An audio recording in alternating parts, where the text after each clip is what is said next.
मानसिक, बौद्धिक, चैतिक, आत्मिक सारे रोग हट सकते हैं। और न केवल इस जन्म के, कि जन्मों जन्म के। ये भगवान ने भी प्रोमिस दिया है, माम के वो शरणं व्रज सखा सोच क्या भूगल मोरे सब घटक काज में तोरे। तो अब केवल हमें लगे रहना है, रुकना नहीं है।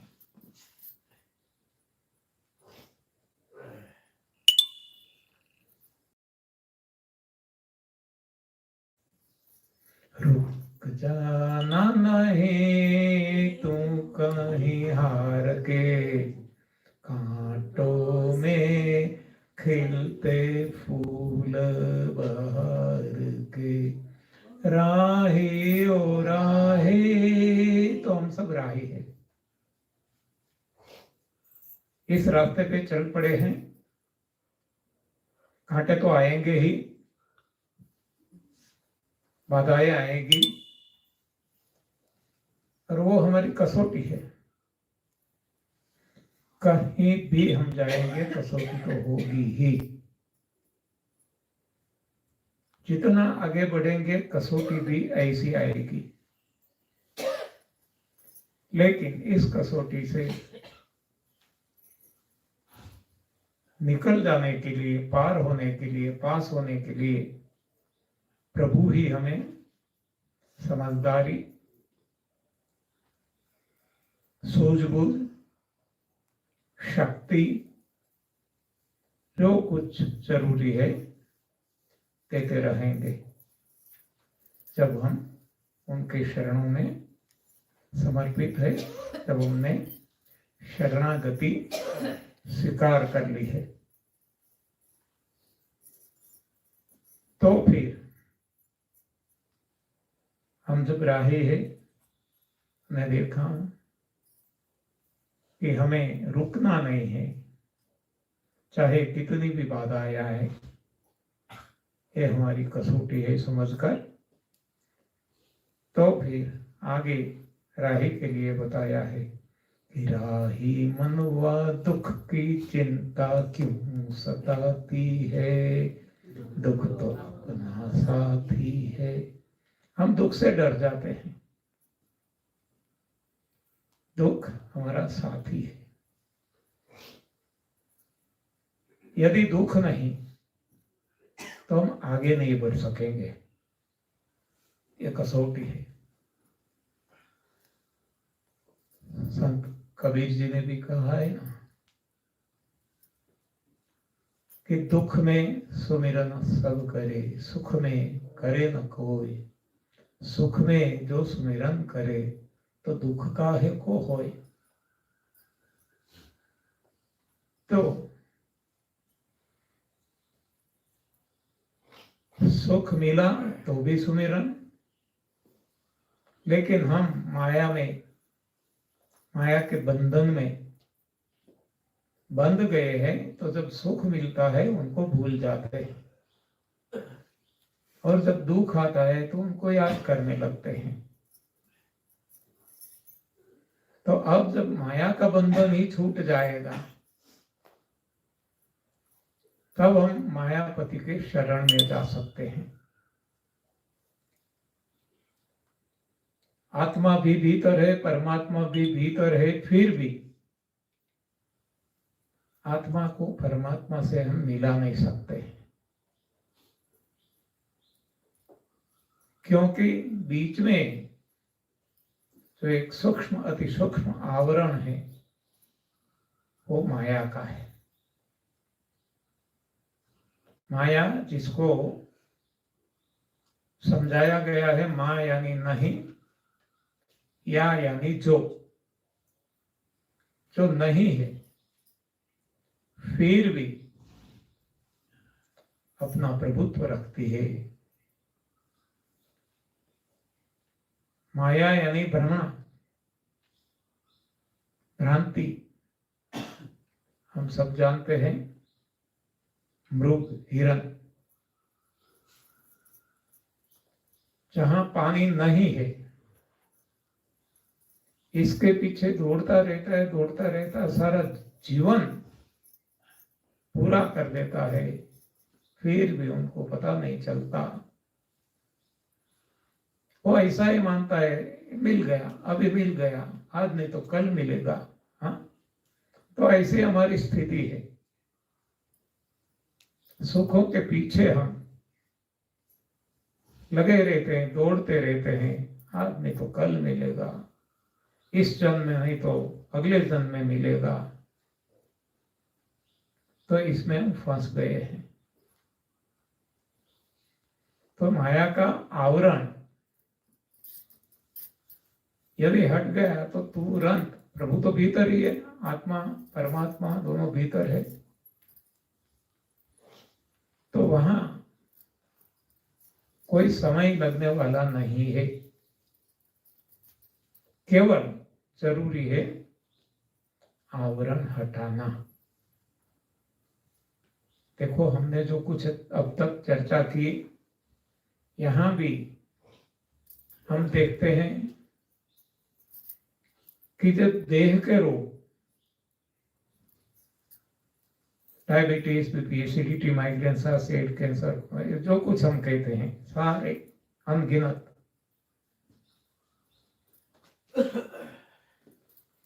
ये रोग वो क्या था कि हमें चाहिए स्वास्थ्य और हो गया रोग। तो स्वास्थ्य तो भीतर ही है, जब भगवान भीतर है तो सब कुछ भीतर है, सारा ब्रह्मांड भीतर है। लेकिन स्वास्थ्य पे पर्दा पड़ गया था। वहां पर्दा कौन सा था? मल का, मलवा, जो गलत खाना खाया इससे जो गंदगी बन गई, मलवा बन गया, तो ये पर्दे से स्वास्थ्य ढंक गया था। देखो, हमने क्या किया? हमने और कुछ नहीं किया, रोगों पे काम नहीं किया। रोग हटाने के लिए न दवाइयां ली, न इंजेक्शन लिया, न वैक्सीन लिया, न योगासन किया, न प्राणायाम किया, न व्यायाम किया, न कुछ किया। केवल और केवल हमने क्या किया? सफाई, यानी कि जो पर्दा पड़ गया था, ये पर्दा को हटा दिया, स्वास्थ्य प्रकट हो गया। उसी तरह कमजोरी जो आ गई, तो इसके लिए शक्ति तो भीतर ही है, शक्ति कहीं बाहर नहीं मिलती। कोई दुकानों में, सारी दुनिया में कहीं बिकती नहीं है, ना स्वास्थ्य बिकता है, ना शक्ति। भीतर का मामला है, भीतर ही थी। जब भगवान ही भीतर है तो ये सब कुछ भीतर है। लेकिन ढक गई थी एसिड से, गलत खाना खाने से एसिड बना था, एसिड से वो ढक गई थी शक्ति हमारी। जैसे एसिड हटा दिया लंघन करके, शक्ति जागृत हो गई, प्रस्फुटित हो गई। तो यहां भी हम देखते हैं कि हमने कुछ नहीं किया, केवल और केवल जो पर्दा था ये हटा दिया। उसी तरह मन के लिए भी हमने देखा कि मन में हम अशांत रहते हैं, हमें आनंद, मौज, मजा, मस्ती चाहिए जो भीतर ही है, लेकिन इच्छा और आसक्ति रूपी पर्दा पड़ गया था। इससे हमारा आनंद ढंक गया था। आनंद है भीतर ही, हो तो भीतर का ही मामला है, आनंद कहीं बाहर नहीं मिलता। तो इच्छा और आसक्ति रूपी आवरण को हमने सेवा से हटा दिया और आनंद प्रस्फुटित हो गया। आनंद के लिए हमने कुछ किया नहीं, आनंद तो था ही, केवल ढंक गया था। और तो ये ढंकन हटा दिया, पर्दा हटा दिया। ऐसी ही बात बुद्धि में है। बुद्धि में अज्ञानता रूपी पर्दा, भ्रांति रूपी पर्दा पड़ गया था। ज्ञान तो भीतर ही है। जैसे हमें ध्यान से एक भ्रांति या अज्ञानता रूपी पर्दा को हटा देते हैं, ज्ञान प्रकट हो जाता है। तो उसी तरह आत्मा जो हमारी है वो माया से ढंक गई है। जैसे ही माया हट जाती है, आत्मा परमात्मा एक हो जाते हैं, जुड़ जाते हैं। तब द्वैत से अद्वैत हो जाता है, दो में से एक हो जाते हैं। अब आत्मा और परमात्मा बिलक बिलक नहीं रहती। जब हमारी स्थिति ऐसी आ जाती है, जैसे हम समझ सकते हैं कि एक विशाल बहुत बड़ा समंदर है, इसमें से एक बूंद पानी का अलग हो जाता है, तो वैसे देखा जाए तो यानी केमिस्ट्री इसकी हम करेंगे तो दोनों की एक ही है। बूंद और समंदर का पानी, दोनों की केमिस्ट्री बदली नहीं है, एक ही है। तो बदला क्या? वो अलगाव होने से वो कमजोर हो गया, ताकत चली गई, द्वैत हो गई। हाँ, पहले अद्वैत था, अब अलग होने से द्वैत हो गए। समंदर अलग, बूंद अलग। जैसे ये बूंद को मिला देते हैं समंदर में, अद्वैत हो,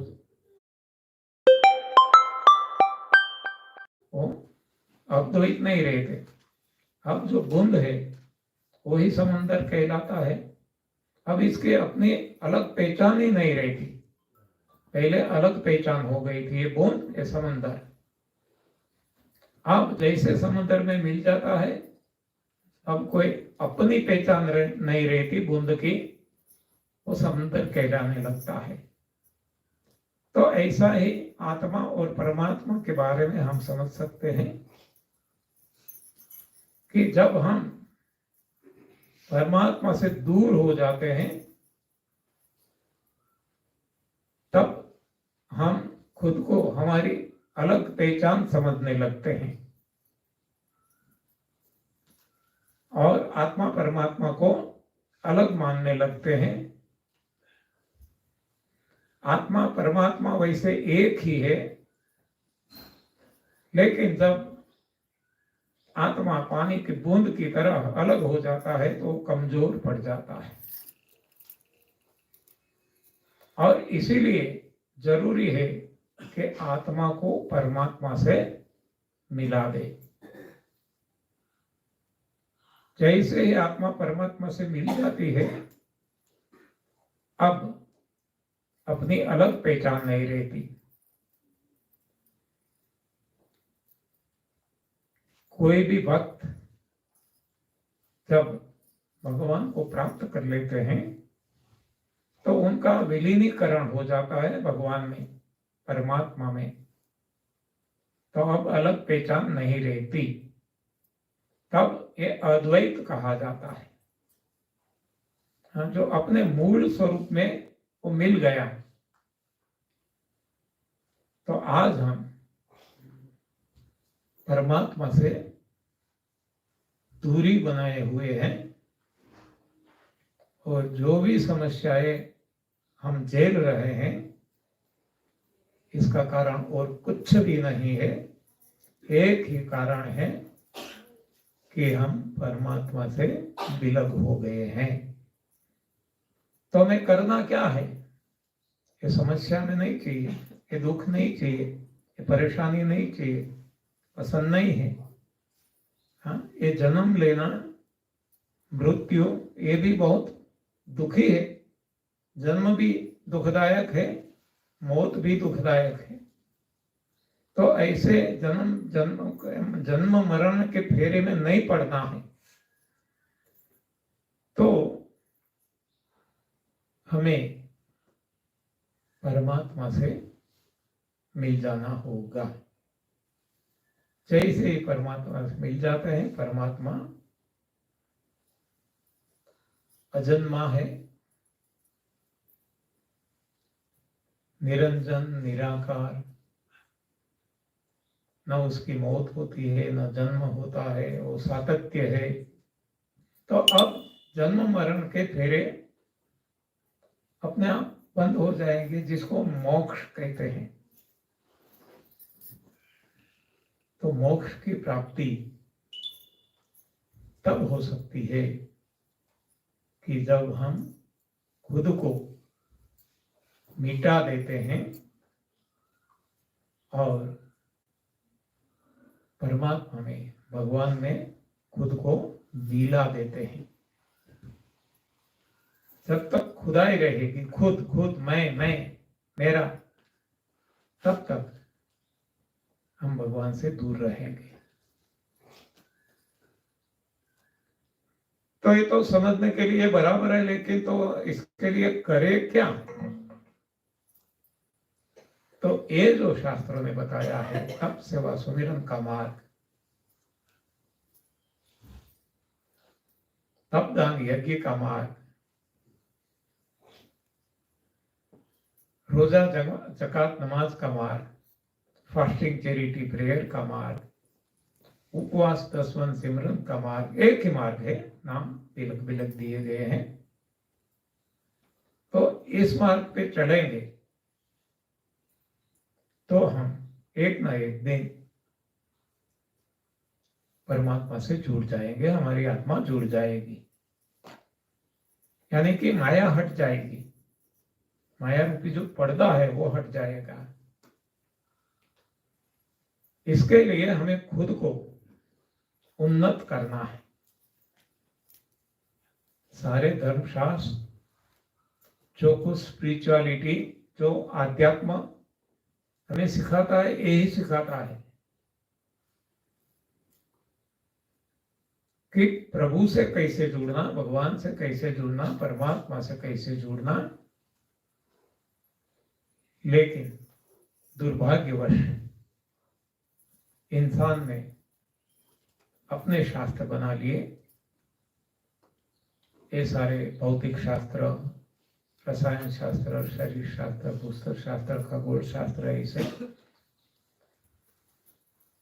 और वो इसमें फंस गया और परमात्मा से, भगवान से दूर होता गया।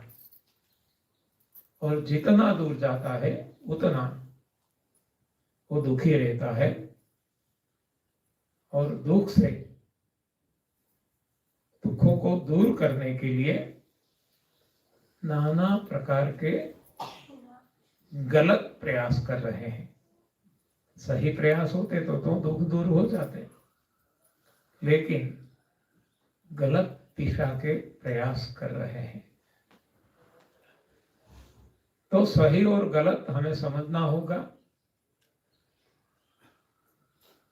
शास्त्रों में जो दिया गया है,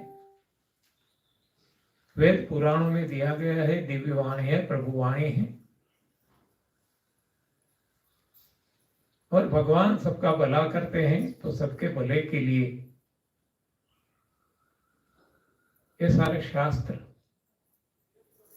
कोई ना कोई माध्यम से भगवान ने इंसान तक पहुंचाया। तो इस शास्त्रों को पढ़कर, पठन करके, समझकर जीवन में प्रयोग करना है। देखो, केवल पढ़ेंगे और कंठस्थ कर लेंगे तो भी इसका कोई फायदा नहीं मिलेगा। ये हो सकता है, बहुत सारे लोग हमने देखे हैं जो कई वेद पुराण उनको कंठस्थ है, लेकिन फिर भी बीमार है, फिर भी चिंतित है, बहुत सारी समस्याओं का सामना वो भी कर रहे हैं।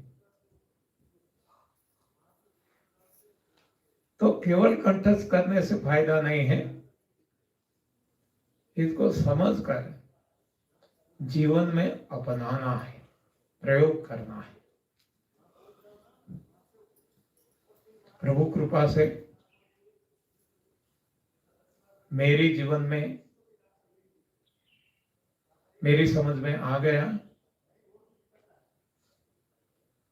मैंने कोई वेद पुराण शास्त्र पढ़े नहीं है, फिर भी जो जीवन जीने के लिए जरूरी सूत्र वो ये भी ईश्वर कृपा से मेरी समझ में आ गए और मैंने अपना लिए। इसमें से एक है श्रीमद् भगवत गीता, आप सभी ने पढ़ी होगी। रणभूमि कुरुक्षेत्र में अर्जुन ने बहुत सारे सवाल भगवान से किए।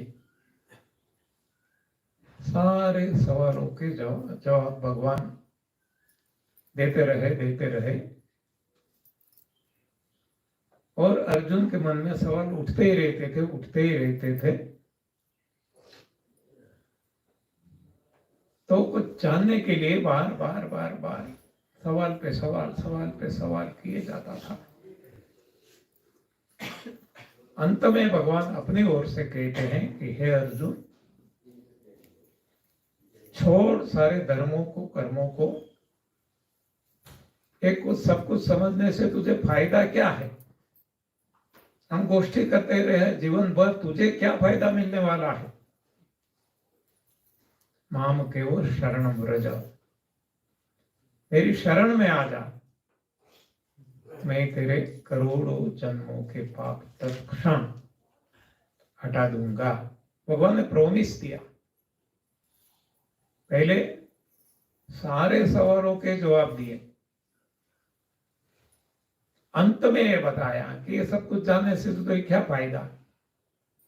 तो मेरी समझ में भी ये आ गया कि घुमा फिरा कर सारा जीवन इस कथा को सुने, इसको सुने, ये वेद पढ़े, वो पुराण पढ़े, कहाँ हमारे पास इतना समय और समझदारी है। जब भगवान खुद कहते हैं कि कुछ भी जानने की आवश्यकता नहीं है, मेरी शरण ले ले, ये मेरे जीवन में बहुत काम आ गया। आज मुझे कुछ भी जानने की इच्छा ही नहीं होती। न कोई नई शास्त्र पढ़ता हूँ, न और कोई किताब पढ़ता हूँ, न कोई कथा सुनता हूँ, कुछ भी नहीं। ये वाक्य मेरी समझ में आ गया, माम केवल शरणम व्रज। जानने से कोई फायदा नहीं है, कितना भी जान ले, प्रकांड पंडित हो जाए, लेकिन जब तक चरण आचरण में नहीं आएगा तब तक इससे कोई फायदा नहीं। हम जानते हैं कि रावण प्रकांड पंडित था, हाँ, शायद इतना कोई भी नहीं जानता होगा, लेकिन क्या परिणाम क्या आया? घमंडी हो गया, गर्विष्ठ हो गया और दुखी रहा और मारा गया, बेमौत मारा गया। तो ये अपनी समझ अपने आप आने लगी कि कुछ भी जानने की आवश्यकता नहीं है, भगवान की शरण ले लेना है बस। दूसरा ये भी समझ में आया कि हो है सोई जो राम रची राखा, को करे तर्क बढ़ावे शाखा। वही होता है जो मंजूर खुदा होता है, कहते हैं। वही बात यहाँ गोस्वामी तुलसीदास जी ने रामचरितमानस में बताई है कि हो है सोई जो राम रची राखा, वो ही हो रहा है जो भगवान ने पूर्व निर्मित पहले से ही इसका आयोजन करके रखा है। नया कुछ भी नहीं होता, हमारे करने से कुछ भी नहीं होता। को करे तर्क बढ़ावे शाखा, तो फिर तर्क वितर्क करके क्यों हम परेशान हो। ये मेरे जीवन में मुझे बहुत कदम कदम पे सहारा देता है, कदम कदम पे विचलित तो नहीं होने देता। तीसरा है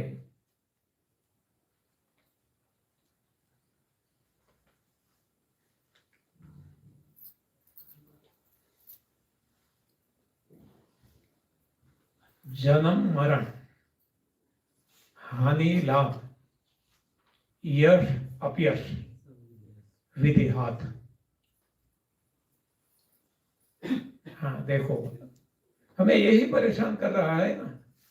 और क्या है मानव जीवन में?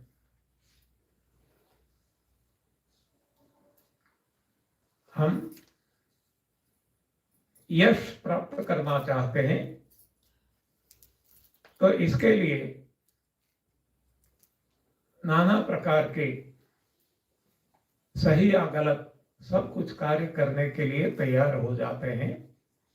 हमें यश चाहिए, लेकिन यश हमारे हाथ में नहीं है, अपयश भी हमारे हाथ में नहीं है, वो विधि हाथ है।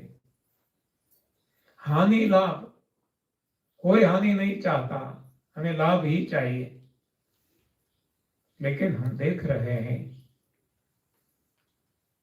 कि ये भी हमारे बस में नहीं है। वो ही होता है जो मंजूर खुदा होता है। हानि होनी है तो हानि ही होगी, चाहे कुछ भी कर ले। और लाभ होना है तो लाभ ही होगा, चाहे कुछ भी कर ले। कोई हमारा बिगाड़ नहीं सकता, या तो कोई हमें मदद नहीं कर सकता। विधि हाथ है। उसी तरह कहाँ जन्म लेना, कब जन्म लेना, या तो कब मौत को बुलाना, कब मरना, कैसे मरना, ये भी हमारे हाथ में नहीं है। तो हानि लाभ, जीवन मरण, यश अपयश, विधि हाथ, ये 3 सूत्र मेरे जीवन में बहुत मुझे कदम कदम पे बल दे रहा है और जीवन जीने लायक बन चुका है।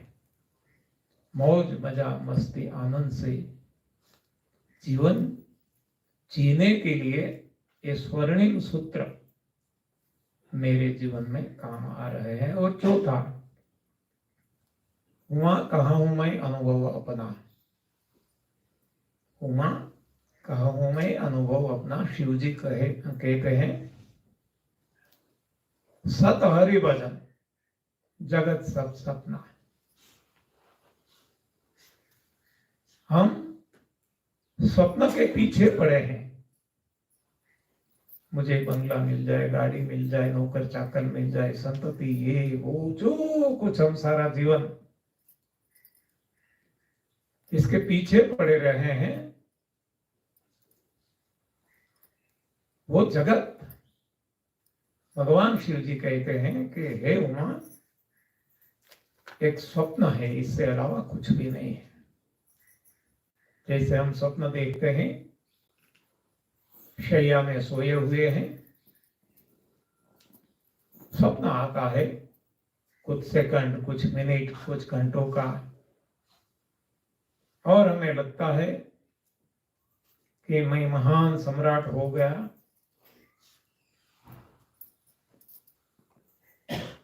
मैंने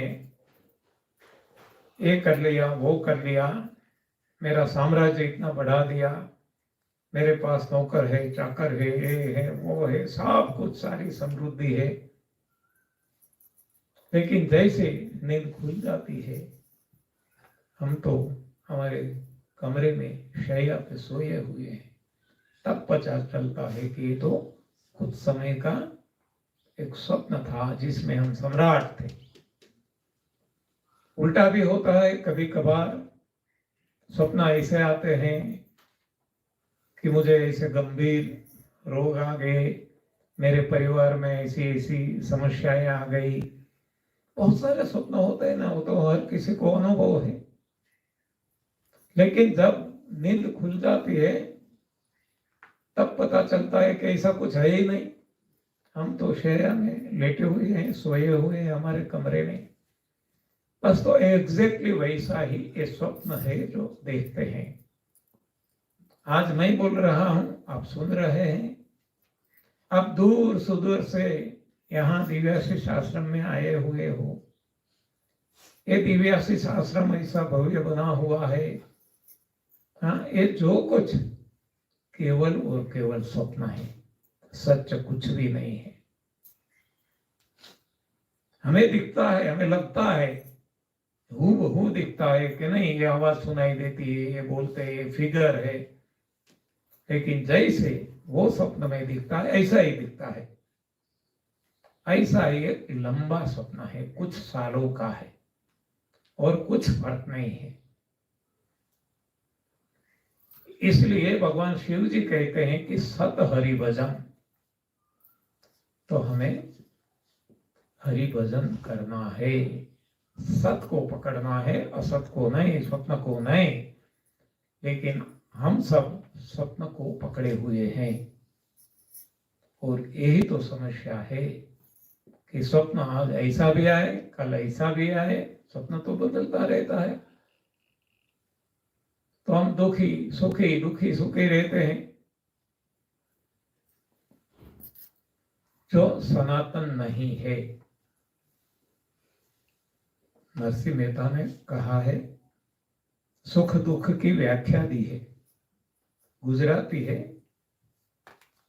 कहते हैं वो, सुख दुख मन मान आणिए, घट साथेर घड़िया, टाळत कोई ना नव टळे, रघुनाथ न जनिया सुख दुख।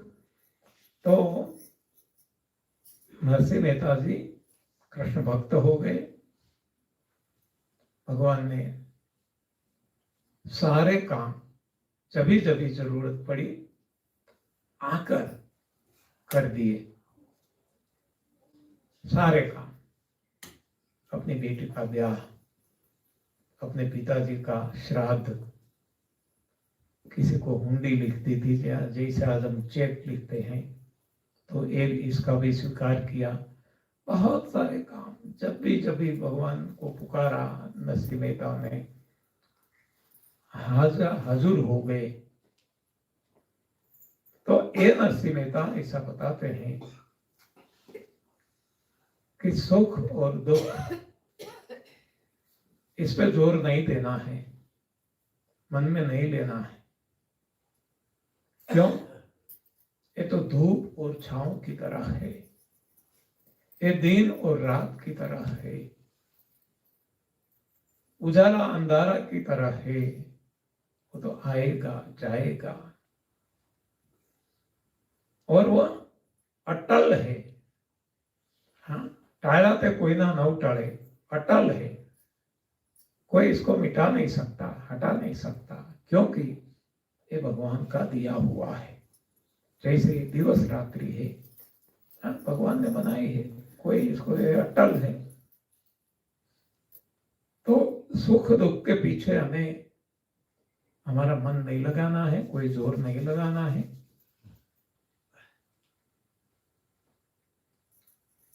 तो वो भी करताल लेके बस एक ही नाम जाप, नरसिंह मेहता यही करते थे। न कहीं कमाने को जाते थे, न कोई रोजगार धंधा उद्योग खेती कुछ भी नहीं, और फिर भी उनके सारे काम भगवान करते रहते थे। कहीं भी उनका एक भी प्रसंग बिना पैसे या बिना किसके सहायता से कोई रुका नहीं। अच्छी तरह से भगवान ने सारे काम कर दिए। भगवान ने जो दिया है वादा कि माम केवल शरण व्रज, मैं तेरे करोड़ों जन्मों का पाप नष्ट कर दूंगा और तेरे सारे कार्य मैं निपटा लूंगा, तुझे कुछ भी नहीं करना पड़ेगा। तो ये नरसिंह मेहता बहुत पुराने समय की बात नहीं है, अभी अभी कलिकाल की है।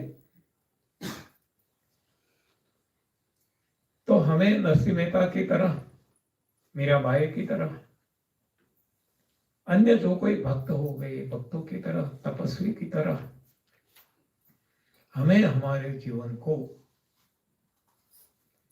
प्रभु के शरण में समर्पित कर देना। समर्पण भाव, शरणागति, बस बाकी सब कुछ भगवान संभाल लेंगे। तो ये 4 स्वर्णिम सूत्र जो मैंने आपको बताए, मेरे जीवन में हर कदम मुझे काम में आते हैं, मुझे बल प्रदान करते हैं और कोई भी दुख सुख आने नहीं देते हैं और निजानंद की स्थिति अपने आप आने लगती है। ये मेरा खुद का अनुभव है। इसलिए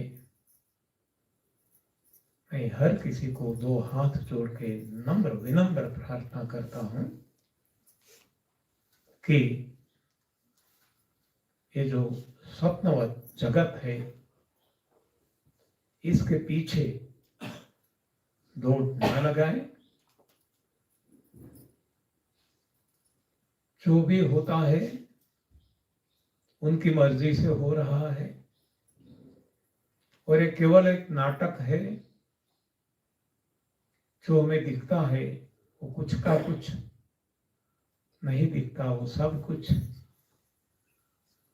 हमें सब कुछ डेली सुनते हैं, मार्केट इतना गिर गया, मार्केट में इतनी तेजी आई, ये रूस यूक्रेन इतने समय से लड़ाई झगड़ा कर रहे हैं, ईरान इराक ये वो, India Pakistan, India China, India ये सब कुछ केवल और केवल एक स्वप्न है, स्वप्न सेवा और कुछ नहीं है। तो इसमें हमें फंसना नहीं है। ये तो होता ही रहेगा, नाटक है, खेल है, पिक्चर है और प्रभु की इच्छा से हो रहा है, वो तो होता ही रहेगा। तो इसमें हम इन्वॉल्व ना हो, हम देखते रहे बस। हाँ, ओहो भगवान की क्या लीला है, क्या कृपा है, कैसा पिक्चर बनाया, देखते रहे और हमारा मन इधर उधर भटके नहीं, केवल प्रभु में, भगवान में लगा रहे। अखंड नाम जाप कहो, समर्पित भावना तभी तो होती है ना, समर्पण। तभी जब समर्पण आ जाता है तब इसके अलावा हमें कुछ दिखता ही नहीं। और ऐसी स्थिति जब आ जाएगी तब हमें कोई सांसारिक सुख या दुख स्पर्श नहीं कर सकेंगे। जल कमलवत हमारा जीवन हो जाएगा और बाद में खाने पीने की कोई झंझट नहीं रहेगी। कुछ भी खाएंगे तो भी कोई प्रॉब्लम नहीं आएगा और खाने की ही जरूरत नहीं रहेगी। भगवान ही पहुंचा देते हैं। कॉस्मिक एनर्जी जो कहते हैं, हवा, प्रकाश, आकाश। तो बिना कुछ खाए, बिना कुछ पिए, अरे बिना नाक से हवा लिए भी हम लंबा जीवन जी सकते हैं, लंबा, दीर्घायु और निरोग और आनंदित, अखंड आनंद, निजानंद, सहजानंद, मुक्तानंद, प्रेमानंद, रामानंद, जो भी हम कहें, ऐसी जीवन की प्राप्ति जब हम प्रभु की शरणों में जाएंगे, उनकी शरणागति स्वीकार लेंगे, तो वो हमें हमारी सारी जरूरतें वो पूरा करेंगे, हमें सुरक्षा कवच दे देंगे, हमारा कोई भी बिगाड़ नहीं सकेगा। हाँ, सब कुछ। और हमें चिंता भी नहीं रहेगी। जैसे हम देखते हैं प्रहलाद कितना प्रयास किया खुद के पिताजी ने, और फिर भी कुछ हुआ क्या? ये है, हमारे सामने है सब कुछ,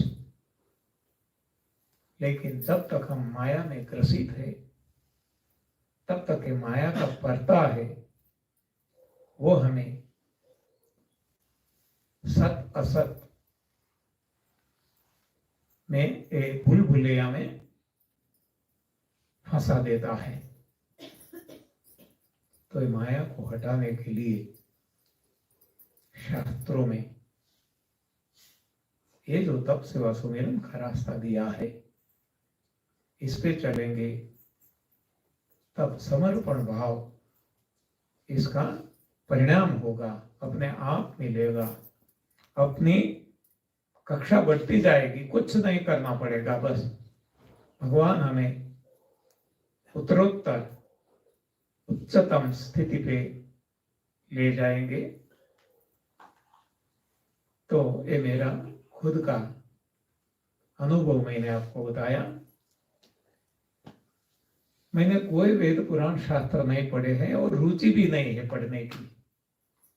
हाँ, केवल जब घर पे हूँ श्रीमद् भगवद गीता का पठन, और वो भी ज्यादा नहीं, हर दिन 10 श्लोक का पठन करता हूँ।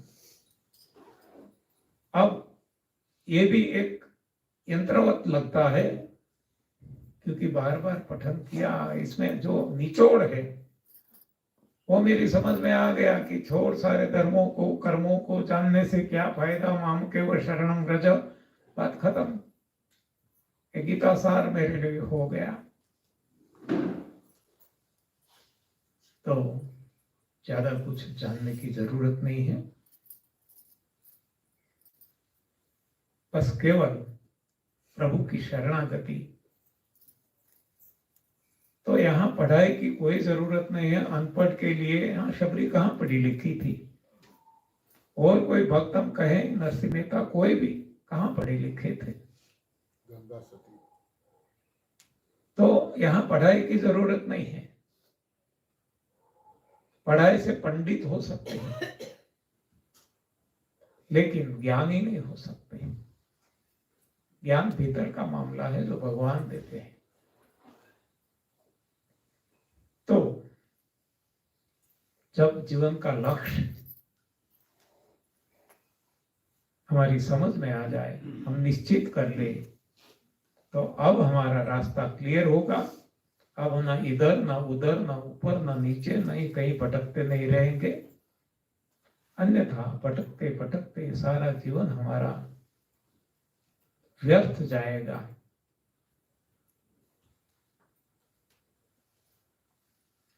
तो आज मेरे अनुभव के आधार से मैंने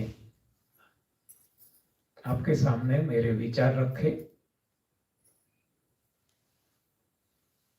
हो सके तो इस मार्ग पे चलेंगे तो अवश्य हर किसी को फायदा मिला है, मुझे भी मिला है, आपको भी मिलेगा। अब तय हमें करना है कि रास्ता कौन सा लेना है। रास्ते तो बहुत है। आप यहाँ आए, शांति से सब कुछ सुना, समझा, कुछ हद तक खुद पे प्रयोग भी किया।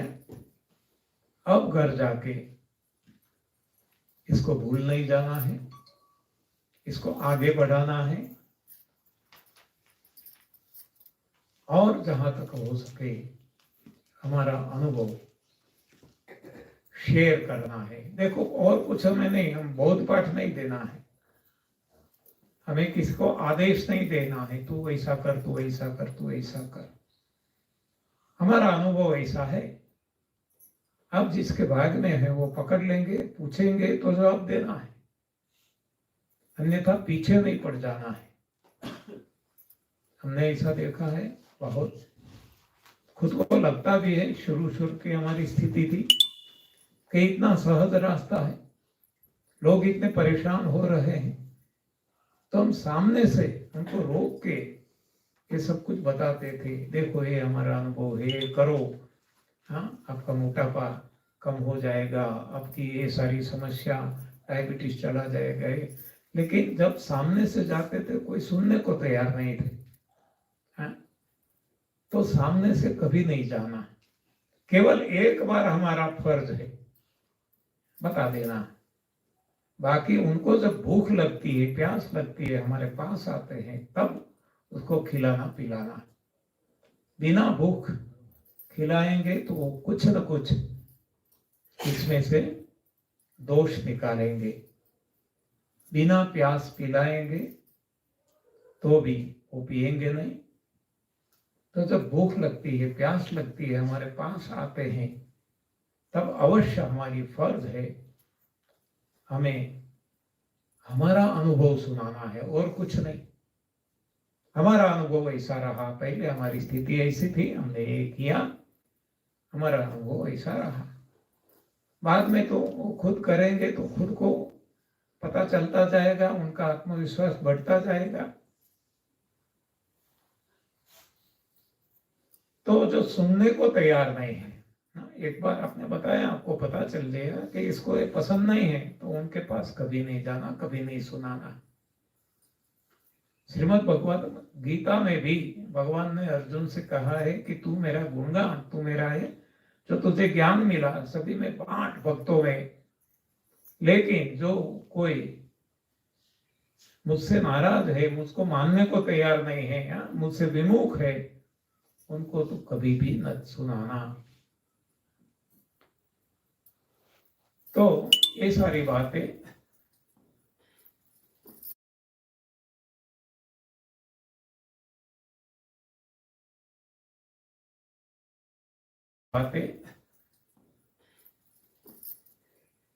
हमारे लिए सेवा बन जाएगी और एक करते करते अपने आप हमारी कक्षा बढ़ती जाएगी, सुमिरन बढ़ता जाएगा और समर्पण भाव अपने आप आने लगेगा। कुछ करने की जरूरत नहीं पड़ेगी, बस ये जो हमें मिला है ये रास्ता, इस पे दिल से, निष्ठा से, स्क्रूपुलसली कहते हैं, निष्ठा से, बिना खुद को चीटिंग किए, हाँ, चीटिंग और को करेंगे तो और किसी को पता नहीं चलेगा, लेकिन खुद के साथ हम खुद चीटिंग करेंगे तो हमें खुद को तो पता चलता है, खुद में खुदा है, भगवान बैठा है भीतर, उनको तो पता चल ही जाता है कि यहाँ हम चीटिंग कर रहे हैं। तो ये भगवान को छल कपट पसंद नहीं है। हाँ, ये भी श्रीमद् भगवत गीता में बताया है, निर्दोष होके जाना है। छल कपट भगवान को बिल्कुल पसंद नहीं है। भगवान चाहते हैं निर्दोष, और जो निर्दोष है उनके विचार, वाणी, वर्तन एक ही रहते हैं। हाँ, जो दोष आ गया तो विचारेंगे कुछ, सोचेंगे कुछ, वाणी में कुछ आएगा, इतनी मधुर, इतनी निर्दोष लगेगी। हाँ, लोग भ्रमणा में पड़ जाएंगे। विचार, वाणी और वर्तन तीनों जब एक है, ये प्रभु को प्यारा है, ये निर्दोष है, और ये इस साधना से हमारे जीवन में आ जाएगा। तो घर जाके हमें इस साधना को आगे बढ़ाना है। खुद के लिए, औरों के लिए हमें कुछ सोचना नहीं है, क्योंकि हर किसी के लिए सोचने वाले भगवान हैं, हम कोई नहीं होते। हमें तो आत्म कल्याण करना है। आत्म कल्याण ही सभी को प्रेरणा देके, कुछ नहीं कहेंगे फिर भी देखो कोई ऐसे सही संत है, पहाड़ियों में है, गुफा में है, जंगल में है, फिर भी उनकी जो सोच है वो जगत कल्याण करने वाली होती है। तो हम कुछ भी नहीं करेंगे ऐसा हमें लगेगा या लोगों को लगेगा, लेकिन वो जो प्रभु कृपा से होगा वो सर्वथा सभी के कल्याण के लिए होगा, सभी के मंगल के लिए होगा। तो कुछ किसी का हम कल्याण कर दें, किसी पे हम उपकार कर दें, ऐसे भाव से भी कुछ करेंगे ना, तो अहम, ईगो अपने आप प्रस्फुटित होगा, आ जाएगा, मेरापन आ जाएगा, मैं कर रहा हूं। तब हम भगवान से दूर हो जाएंगे।